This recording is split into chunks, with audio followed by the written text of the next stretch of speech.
بسم اللہ الرحمن الرحیم۔ السلام علیکم ورحمۃ اللہ وبرکاتہ۔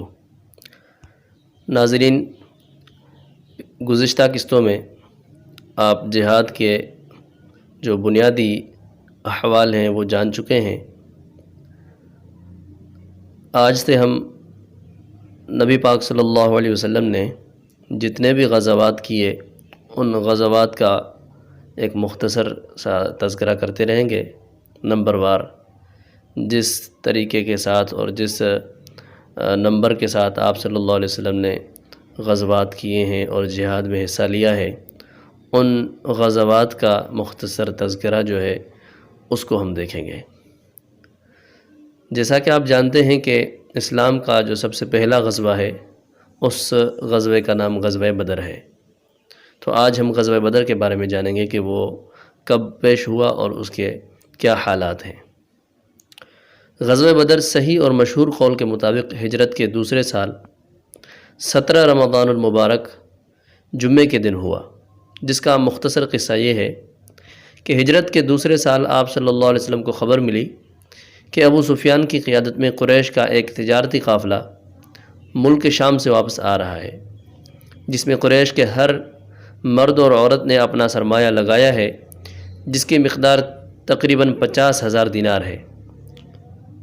یہاں پر ایک بات سمجھ لیں کہ مسلمان چونکہ مکے میں کفار کے ظلم و ستم کو دیکھ چکے تھے، اس لیے وہ اس بات کو بخوبی جانتے تھے کہ اگر قریش کی معیشت مضبوط ہو گئی تو وہ اسلام کو مٹانے میں ذرا برابر تحمل نہیں کریں گے۔ چنانچہ آپ صلی اللہ علیہ وسلم صحابہ اکرام کے ساتھ اس قافلے کے تعاقب میں نکل پڑے۔ جب ابو سفیان کو معلوم ہوا کہ مسلمان اس کے قافلے پر حملہ کرنے کے لیے آ رہے ہیں تو اس نے زمزم بن عمر غفاری کو اجرت دے کر مکہ بھیجا تاکہ وہ قریش کو ان حالات سے آگاہ کر دے۔ چنانچہ زمزم غفاری مکہ آیا اور اس نے قریش کو اس کی خبر دی۔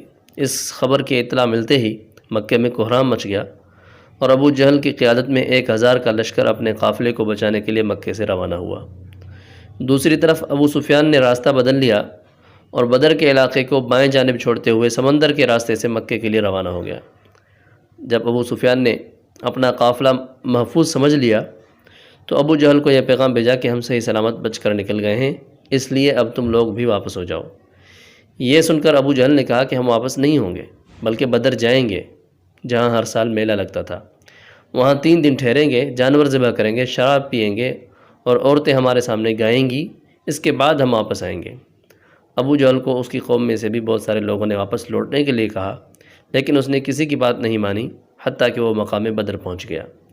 آپ صلی اللہ علیہ وسلم جب مقام روحا پہنچے تو آپ صلی اللہ علیہ وسلم کو ابو سفیان کے بچ جانے اور 1000 کفار کے مقام بدر تک پہنچ جانے کی اطلاع ملی۔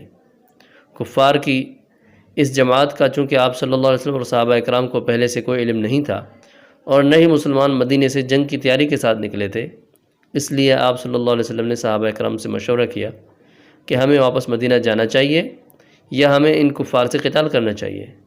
چنانچہ حضرت ابو بکر، حضرت عمر، حضرت مقداد بن اسود، حضرت سعد بن معاذ رضی اللہ تعالی عنہم نے آپ صلی اللہ علیہ وسلم کے سامنے یکے بعد دیگرے بڑی جانثارانہ بات کہی، جس سے آپ صلی اللہ علیہ وسلم کو بے حد خوشی ہوئی اور آپ صلی اللہ علیہ وسلم انہی ساتھیوں کے ساتھ مقام بدر پہنچ گئے۔ اگلے دن حق اور باطل کی پہلی عظیم جنگ شروع ہوئی۔ صحابہ اکرام نے بہادری کے وہ جوہر دکھائے کہ دنیا آج تک ان کی شجاعت کی مثال دیتی ہے۔ صحابہ اکرام کے ساتھ حضرت جبرائیل کی معیت میں گھوڑے پر سوار ہو کر فرشتے بھی لڑ رہے تھے۔ بالآخر قریش کو زبردست شکست ہوئی اور ابو جہل، عتبہ بن ربیعہ، شیبہ بن ربیعہ، زمعہ بن اسود، ولید بن مغیرہ اور امیہ بن خلف وغیرہ کل 70 کفار اس جنگ میں مارے گئے اور 70 کفار قید ہوئے۔ مدینہ پہنچنے کے بعد قیدیوں کے سلسلے میں مشورہ ہوا کہ ان کے ساتھ کیا سلوک کیا جائے۔ حضرت عمر اور حضرت عبداللہ بن رواحہ وغیرہ کی رائے تھی کہ ان کو قتل کر دیا جائے یا جلا دیا جائے، لیکن آپ صلی اللہ علیہ وسلم اور حضرت ابو بکر کی رائے تھی کہ فدیہ لے کر ان کو چھوڑ دیا جائے۔ چنانچہ اسی رائے کے مطابق فیصلہ ہوا۔ جن لوگوں نے فدیہ کی رقم ادا کی ان کو فدیہ لے کر چھوڑ دیا گیا، جن کے پاس پیسے نہیں تھے ان کو یہ حکم کیا گیا کہ وہ انصار کے 10 بچوں کو لکھنا پڑھنا سکھا دیں، اس کے بعد مکہ چلا جائے۔ ان قیدیوں میں سے صرف 2 آدمی نضر بن حارث اور عقبہ بن ابی معیط کو قتل کیا گیا، چونکہ یہ دونوں نہایت شریر اور بدمعاش تھے۔ یہاں پر فائدے کے طور پر چند باتیں دیکھ لیں کہ مدینہ منورہ سے 155 اور مکہ سے 310 کلومیٹر کے فاصلے پر ایک کنواں تھا جو بدر کے نام سے جانا جاتا تھا۔ اسی مناسبت سے اس کنویں سے متصل آبادی کو بھی بدر کہا جانے لگا۔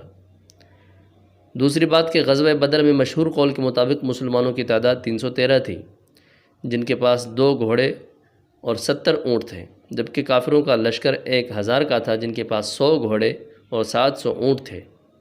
اس جنگ میں 14 مسلمان شہید اور 70 کفار قتل کیے گئے، نیز 70 کفار قید ہوئے۔